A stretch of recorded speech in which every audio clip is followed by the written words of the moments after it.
I'm going to be doing some initial testing on these DSIs. These, well, not these ones in particular. These two just got done with a battery test, which just got done charging up. So I'm going to turn them back on and see how they did.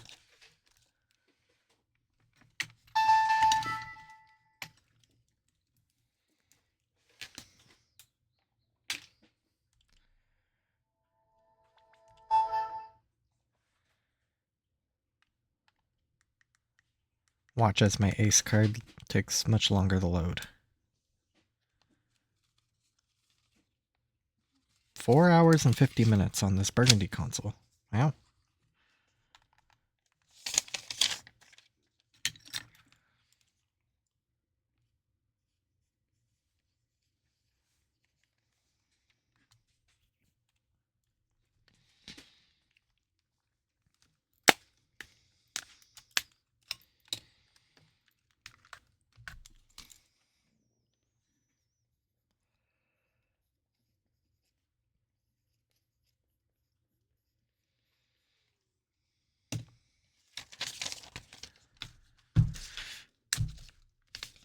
A lot of literature with this Burgundy console since it was a return console that had image retention on the top screen, which I've since replaced. But that's a problem for later.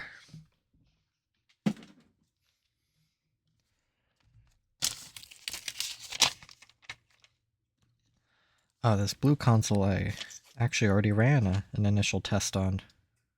4 hours and 5 minutes. I just wanted to verify that the battery test was correct, because one of my consoles had a charging issue, so I wasn't sure what blue console it was. So this already had an initial test, which it failed because it's having a hard time reading games. I'll have to run through a test again, so I'm going to grab another console.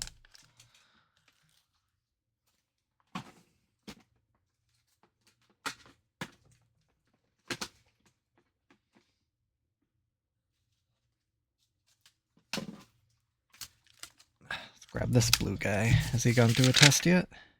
No, he hasn't. 4 hours, 35 minutes. That's pretty good. New digitizer.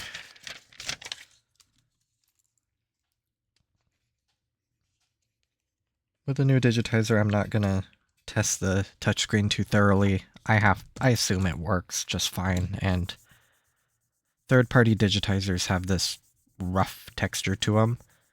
I don't want to scratch it before I put on a screen protector. Let me just verify. I just have my little slip of paper down here, just making sure it all matches up.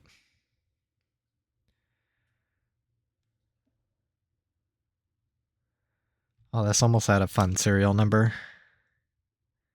It's 5 4s, 2 3s, 2 2s. It was 4 4s, 3 3s, and 2 2s. That would have been fun.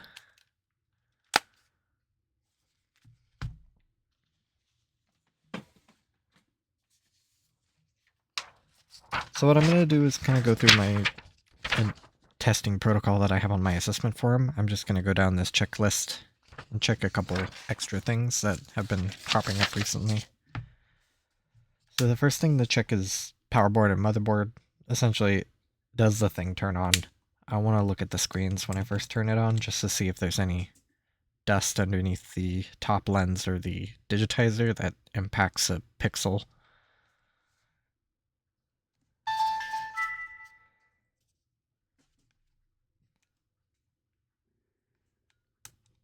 Looks like we're good on that front. These screens are actually pretty good.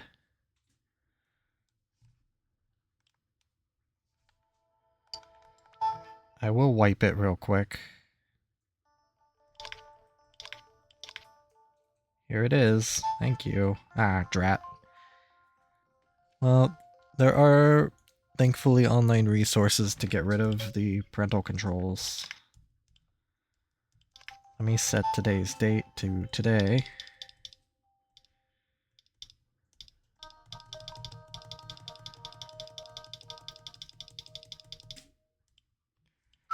And navigate to my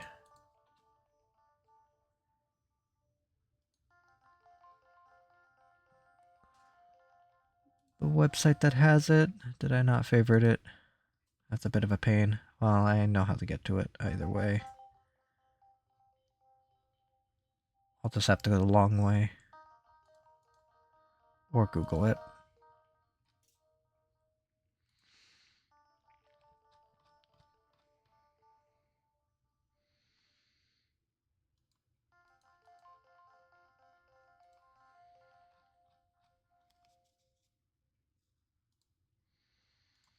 Parental locks. Okay, I'm actually going to bookmark this time.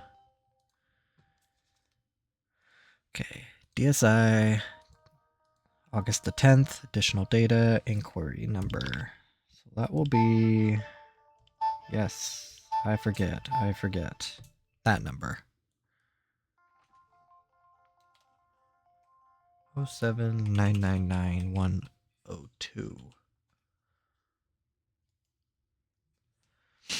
Alright, the master key that it's giving me is 57542, and yeah, it detected those inputs on the touchscreen just fine, so I really have no reason to have any problems with this touchscreen. I'll test it later.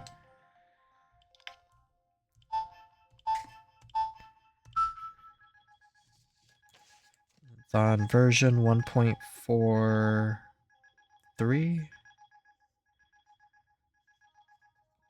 U.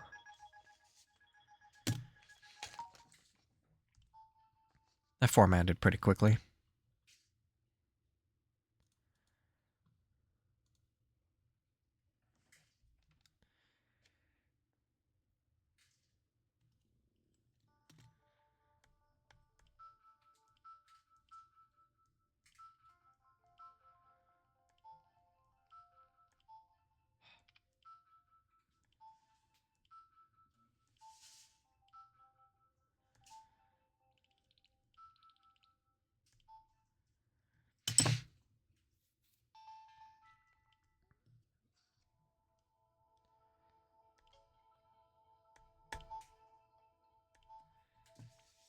Okay.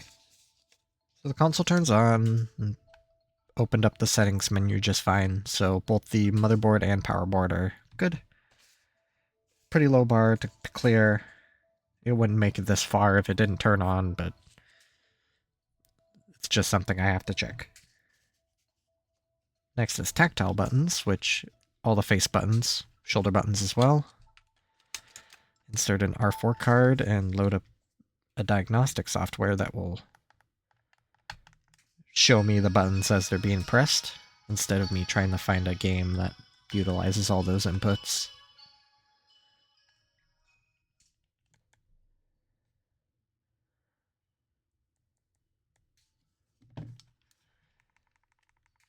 I'm just gonna press the button several dozen times and just see if the rhythm of me pressing it matches up my inputs.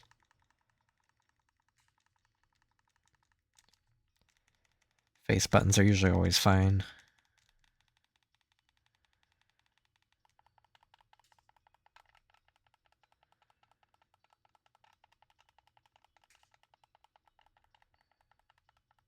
Now we come to the shoulder buttons. Usually spend a little extra time here, because those tend to be the problem. R button's good, L button, getting nothing out of. Oh. If I press down particularly hard, I can get it to show up sometimes, it looks like.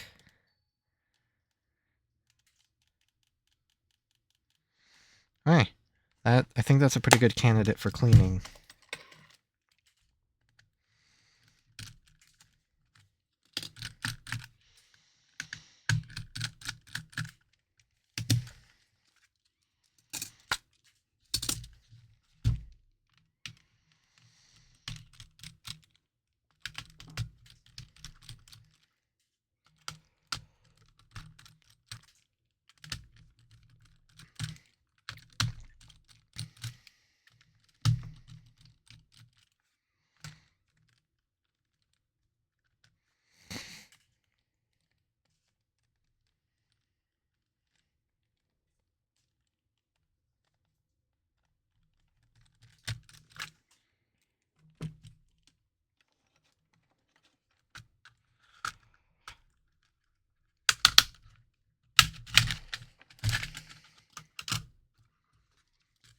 set this over here.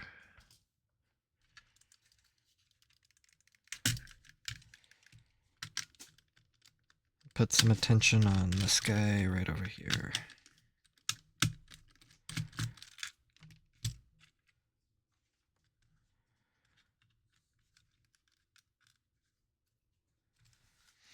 Might be able to get away without actually taking it out of the volume button.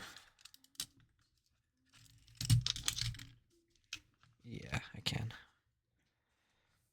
So basically what I'll be doing is just filling this little screw cap with rubbing alcohol, then submerging the button completely,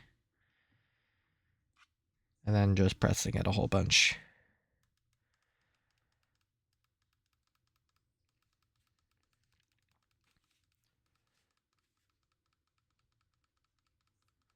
This differed from the last couple times I've had shoulder button issues where this did nothing because, well, I couldn't even get any inputs to register.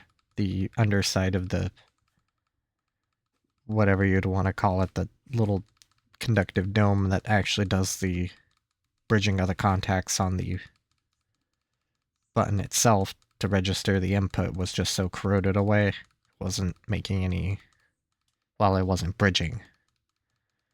Where this, it does, it's at least good enough to make some amount of inputs, but it's very inconsistent, so hopefully just kind of flushing it out with alcohol and sort of creating that turbulence by pressing the button will be enough to sort of clear out any corrosion or whatever gunk is in there that's preventing inputs. Okay, I did that quite a bit.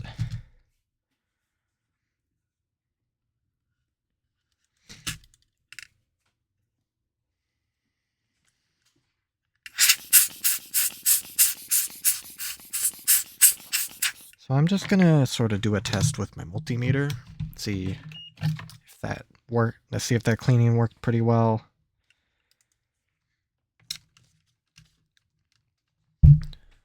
Move that out of the way. I'll need that later.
That's not looking good for this button.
Not exactly sure why I'm being so persistent.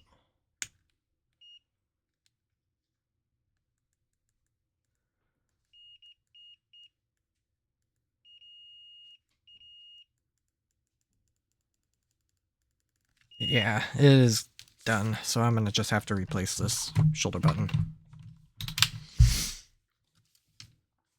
So I don't exactly have a good candidate for a OEM replacement, I'm just gonna replace it with a, well, a presumably good shoulder button. Because I'm only kind of basing this off of how they look. I'm not really testing every single component when I put them in. This is kind of what these initial tests are for, because it would kind of take forever to test every single shoulder button. Visually it looks fine, but it just ain't doing it, coach.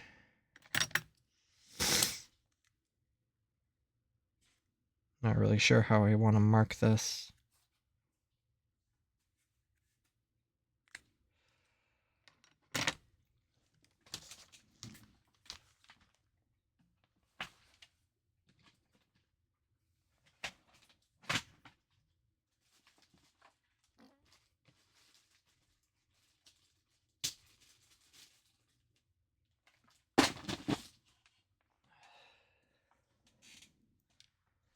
So then before I get too far, I'll test this one.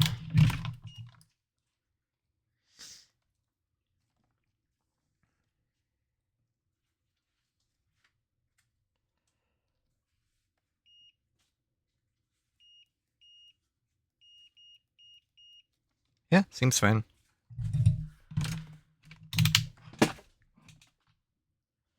Chirping with every press, as I would expect.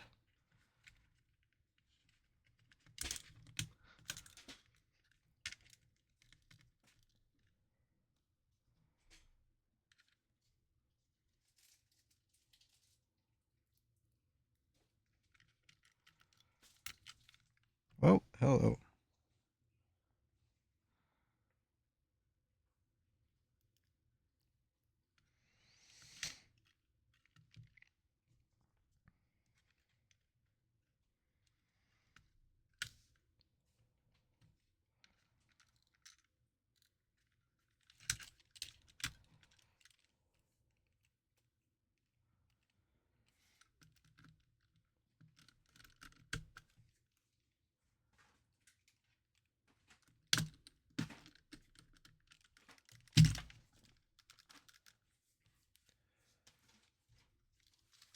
Alright, let's get it back together.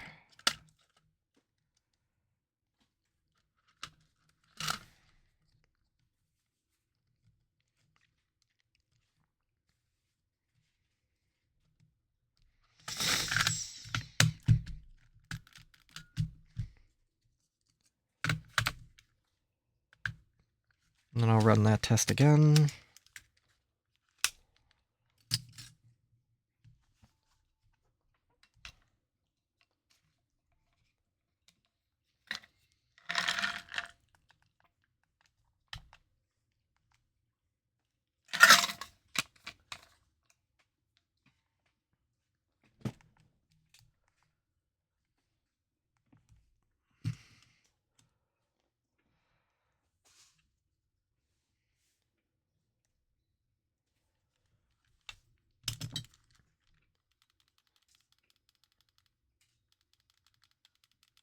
R button's still good. And now our newly installed L button is also doing good. Just gonna kind of press all over the buttons, the edges, and closer to the center. Yeah, it looks good.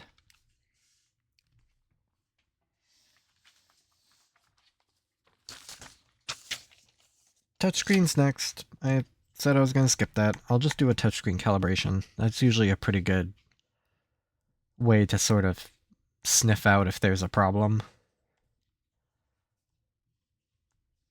So it completed that first round. So that's usually a pretty good sign that the touchscreen is generally good. It's when you have to repeat it a bunch of times that there's a problem. So because I don't want to scratch up a new digitizer, I'll just leave it as is until I get a screen protector on. So then next is speakers, microphone, and headphone jack. So I'm going to kind of combo this with an SD card slot test. Go into DSI sounds. Now I test this mic before I put this console together because I don't want to put a whole console together only to find out that the mic is bad. Then I have to take it partially apart to reinstall a new microphone because that's kind of a pain. So I guess we can just kind of go off my waveforms of when I'm speaking, it's reacting. So the microphone's fine. And it's picking up my SD card as well as the song on it. So I'm going to check with a set of earbuds to see if both channels on the headphone jack work.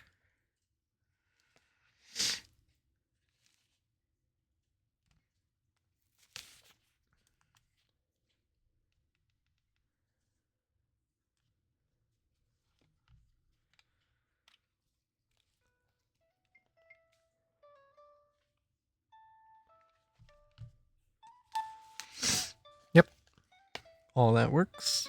Both speakers are there as well. I'm going to check the software indicator, and that is responding to the volume level. I'm just going to turn it down. All that works. Good. Camera is next. And this is another part that I verify before I install these because the camera is a ribbon cable, and if that was bad when I already had this console put together, I would have to take it completely apart because of just how those ribbon cables sit in. There's another test I need to do for image retention, which is going to be holding it on the DSI sounds menu for 2 or so minutes. And what I'm going to be looking for is if any of this like checkerboard pattern from the DSI sound transfers over to the setting menu. And if it does, then that's a sign that one of these or both of these screens have image retention and they need to be replaced. I currently understand that as just the LCDs are starting to die. Either like the liquid crystals aren't flopping over as quick, or there's just something wrong with the display itself.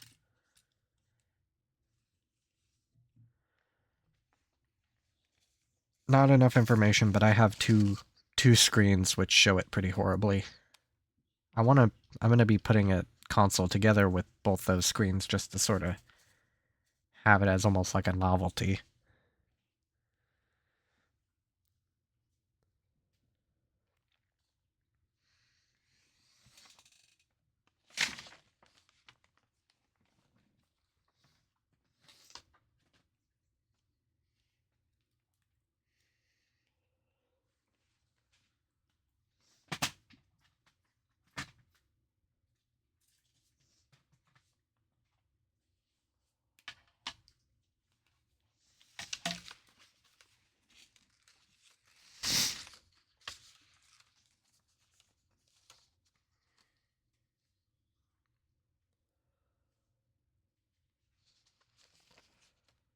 Might be able to get away with actually putting together the bottom shell while this is happening.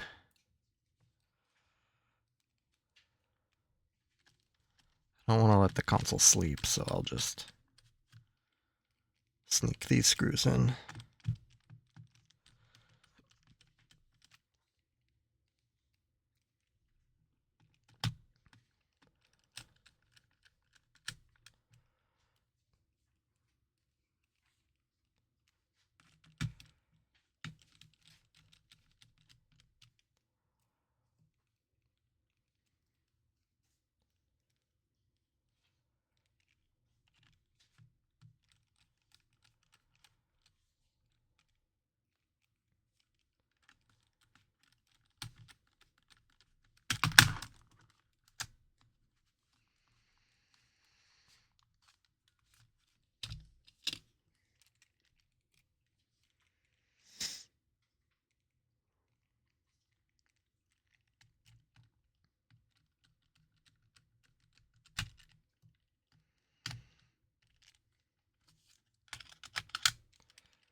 Ugh, gross.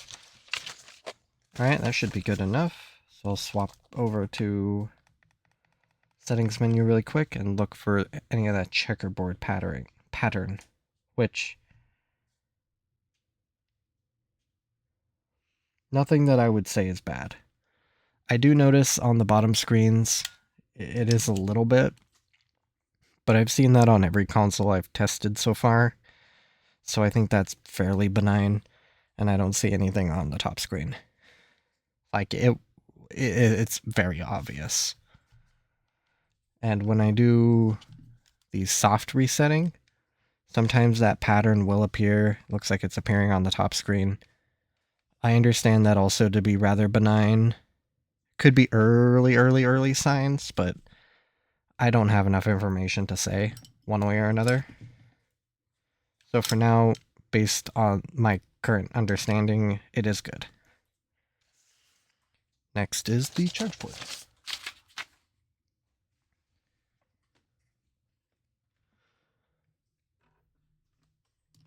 Now I have a USB tester I'll be using.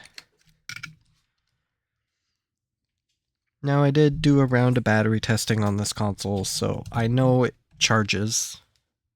And it should be charging the full if it has a battery life of 4 hours and 35 minutes, but I just need to confirm it. It's also a couple things I need to confirm anyway that are unrelated to the battery test. So what I'll be doing is just inserting charger as normal. Light turns on, solid, pulling amps. And I'm just gonna jiggle around the charging end, just sort of in a circle. And the light is not turning off, which is a sign that all the solder joints on the charge port are still good. And then I just want to see if the little indicator, software indicator, turns on when I plug in the charger, if I can find it blind. Which it does. And yes, the console's still pulling amps, so charge port's good.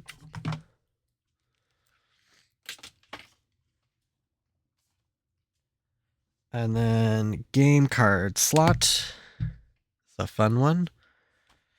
So what I'll be doing is just throwing a stack of shovelware games at it and see how the console reads. Throwing some stressors at it to see if it continues to read the cards. Didn't need to turn the console off, force a habit. That's Mario Kart, that's going over there. I'll start Go Diego Go. I'll slot the card in like I would normally. Pops up immediately. And I'll push down on the card very slightly, not enough to trigger the mechanism, but just a little bit of pressure on it, and then shift it side to side to see if the cart disappears. This would be like if you accidentally bumped it. Nothing. And then I'll be giving it some good firm whacks on my palm of my hand. That sort of tests for both the battery and the game card slot. If the battery disconnects, the console will turn off. If the game card disconnects while you're playing the game, it'll also turn off, at least in the games I tested. Both unpleasant if you accidentally drop this console or if you have it in sleep in your pocket and you bump something.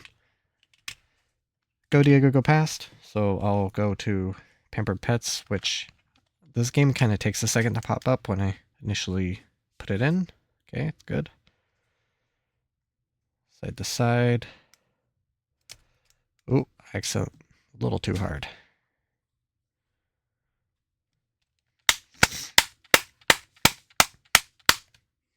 Good. Wonder Pets.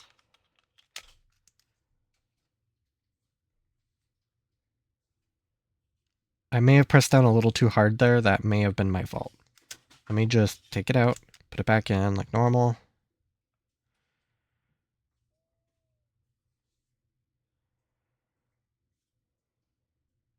Okay, it's good. I'm going to do it one more time. Alright, yeah, I think I just pressed it a little too hard.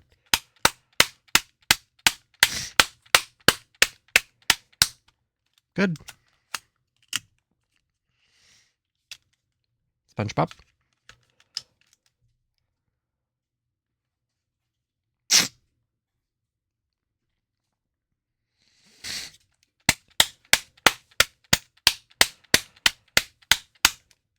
Good.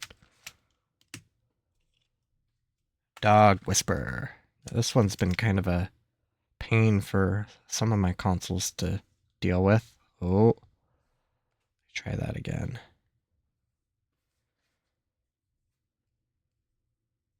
That may have been... No, it's definitely failing on this card.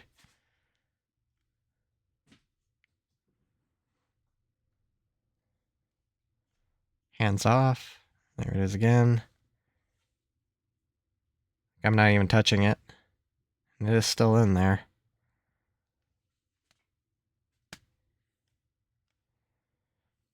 The last DSi console I tested did the same thing with exactly the same game. So I can say that... Let me just see what happens if I do this. It's entirely possible it is this game, but I'll put it aside for now. Just keep going. Bejeweled 3.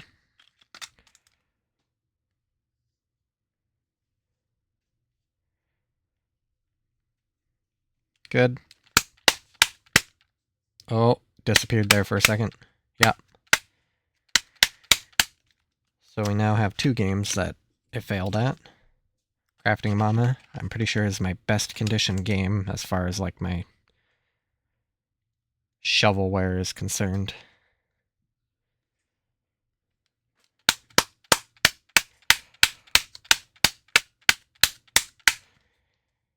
Alright.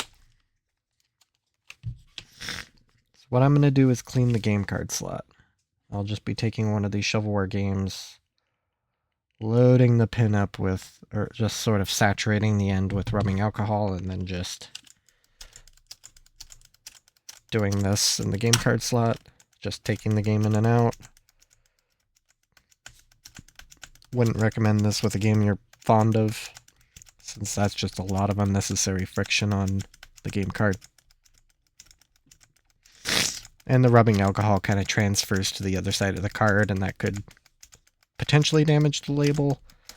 None of my shovelware games have had, none of their labels seem to show any damage, and I've cleaned a lot of consoles with them, so take with that what you will. I would not definitely pour rubbing alcohol on like a Pokemon game and do this with it.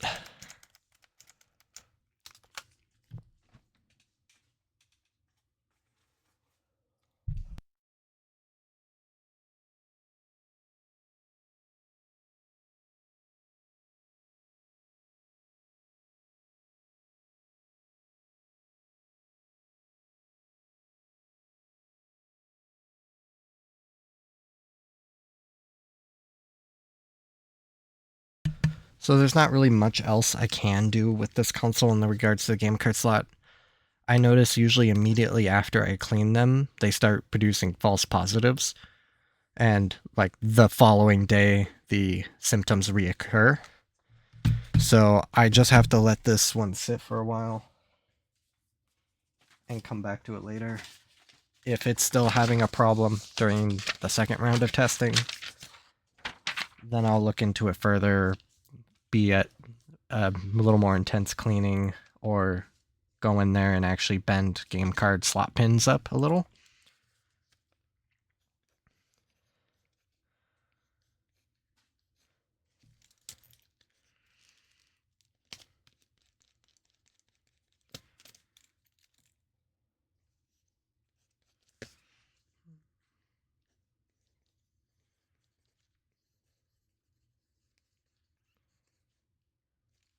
So I'm just adding in my notes, failed test 1, check game card slot. There's one more test I'm going to do. It's going to be a little strange.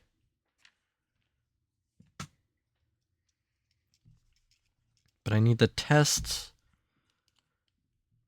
how far before the sleep engages. I'm having a console having console shipped to me where the console won't stay in sleep even when it's pretty much fully closed, even if you just open up the lid a little.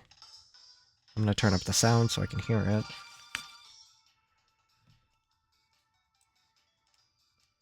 And then using a microfiber cloth and my calipers, I'm just going to measure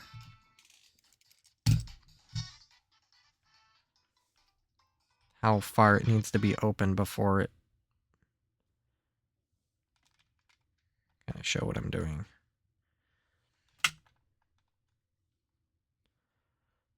I'm going to open them very slowly.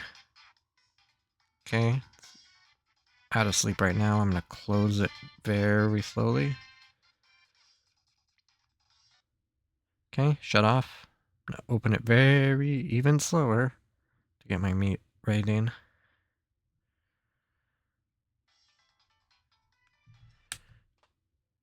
$20mm. Now from the consoles I've tested, it goes anywhere from about 16 to 24-ish millimeters, all of which are fine as far as I'm concerned. So when I get that problem console, I really want to test it to see just like, is it really bad? Like, it could be like disengaging from sleep even if it's that far open, which that 20 centimeters or the 20mm that I got, like, I can't even, I'm lifting the top of the lid with one finger and I can't get it to come out of sleep. Like, I have to fight the actual hinge open before it comes out, which that's just not really going to happen naturally. Like, at least not what I would consider sitting on a desk and sleep. Turn it off. So for now, let's have this console sit, let it rest for a day, and get it back around for the second round of testing. Hopefully it will pass the game card slot, and we can move on from there.